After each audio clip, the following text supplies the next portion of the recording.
c'est un cadeau de Noël avant l'heure que nous a offert l'Arabie Saoudite et le richissime Al-Khir. Après le cirque du 28 octobre 2023 et Francis Ngannou contre Tyson Fury, on en avait besoin.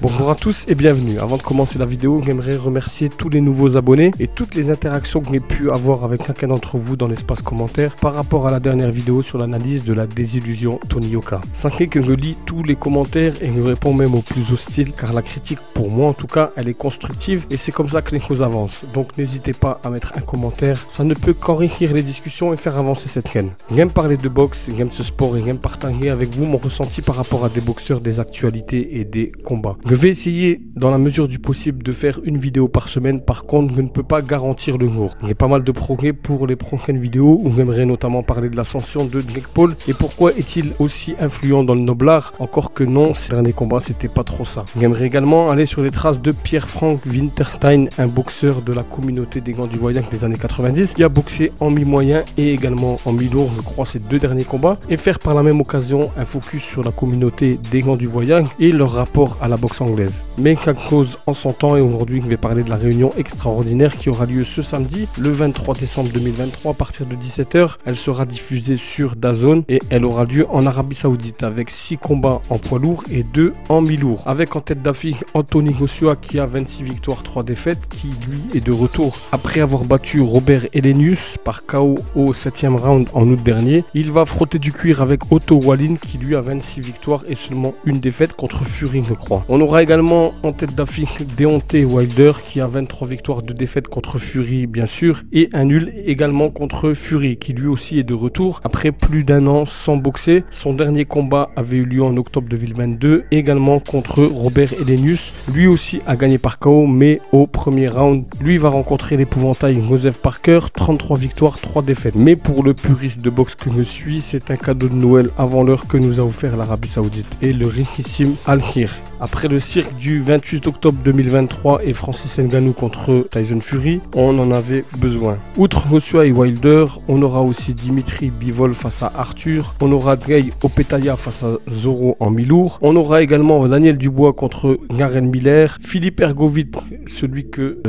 Tony Yoka a battu aux Jeux Olympiques, contre Marc Demori, on aura Arslanbek Mahmoudov contre Kayabel et enfin pour finir Frank Sanchez, le cubain que j'aime également, contre Junior Fa. Autant dire que ça va faire mal sur le ring de Riyad, même si dans les oppositions qui devraient voir tous les favoris gagner, sauf upset improbable, le combat le plus incertain pour moi sera Joshua contre Wallin. Joshua qui en manque de confiance et un Otto Wallin pas facile à manœuvrer, ça promet un très beau combat. Nous aurons sans compter Wilder qui n'est plus dans le classement, 7 boxeurs du top 20 poids lourd sur BoxRec, plus Bivol champion des mi-lourds. Je ne sais pas ce que vous en pensez, mais c'est exactement dans ce genre de soirée que je pense à Tony Yoka qui devrait boxer certes en sous-carte mais pour grimper doucement tout en ayant une visibilité. La question qu'on se pose, et c'est le but de cette vidéo, comment les Saoudiens ont pu monter une telle carte de boxe alors que partout dans le monde la boxe prend du plomb dans l'aile. Tous les diffuseurs historiques de la boxe, en France notamment avec Canal+, aux États-Unis avec HBO et depuis peu Showtime, ont lâché la boxe. Place au nouveau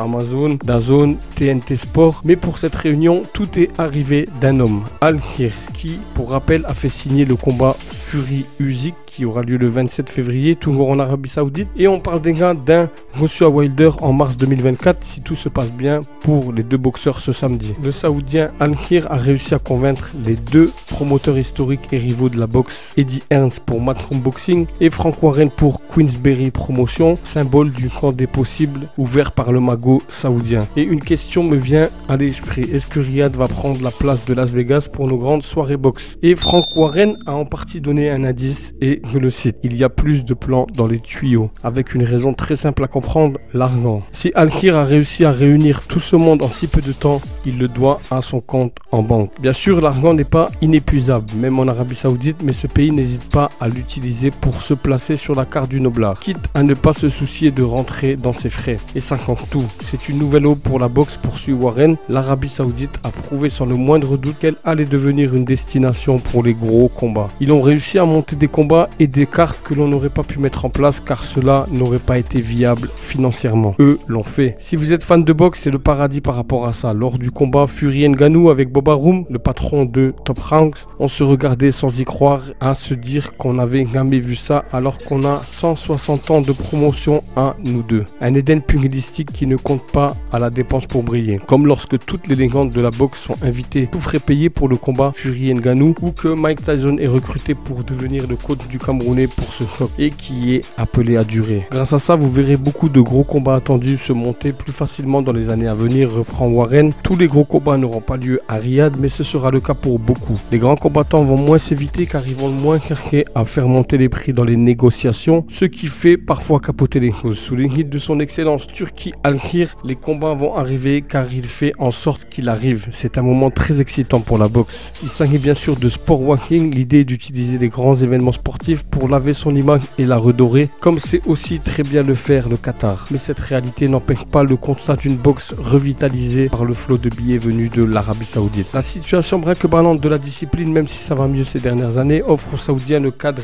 idéal pour devenir un de ses acteurs principaux plus vite, en offrant aux fans des combats qu'ils réclament. La cause durera-t-elle longtemps? Difficile de le dire, mais tant que Turki Al-Khir et ses équipes décideront d'investir dans cette idée, les gros rendez-vous de boxe vont bel et bien se multiplier à Riyad et installer cette dernière pour de bon dans le paysage du noble art. L'idée de promouvoir Riyad et l'Arabie Saoudite, rappelle Warren, c'est un peu comme quand Las Vegas a grandi. Très bon vendeur, c'est son métier. Frank Warren conclut avec un argument pour convaincre un peu plus les fans de boxe qui viennent de notre côté de l'Atlantique. Si vous êtes en Europe, vous pourrez voir ces combats en prime time et pas en pleine nuit comme quand c'est à Las Vegas. C'est une bonne nouvelle pour les fans européens. Alors bien sûr que c'est une bonne nouvelle pour les puristes de boxe dont je fais partie, mais l'argent ne résout pas tout. L'argent pour dynamiser notre sport et en faire un moyen de développement, je trouve ça pas très stable, car l'argent n'est pas inépuisable, je le disais un peu avant. Le jour où il n'y a plus d'investissement, on fait quoi? Enfin, profitons de ces brefs moments de bonheur dans ce monde où un instant de bonheur et de sourire devient de plus en plus rare. Merci à tous d'avoir suivi la vidéo, j'espère qu'elle vous aura plu. J'ai voulu donner mon avis un peu sur la situation de la boxe avec l'Arabie Saoudite. Comme d'habitude, je vais vous demander le petit like et le petit commentaire avec toute la bienveillance qui va avec, ainsi que l'abonnement pour ceux qui découvriraient la chaîne ou ne sont pas encore abonnés. Nous, on se retrouve très vite pour une nouvelle vidéo. Au courant de la semaine prochaine, je pense que je vais parler de nos amis des gens du voyage et plus principalement Pierre-Franck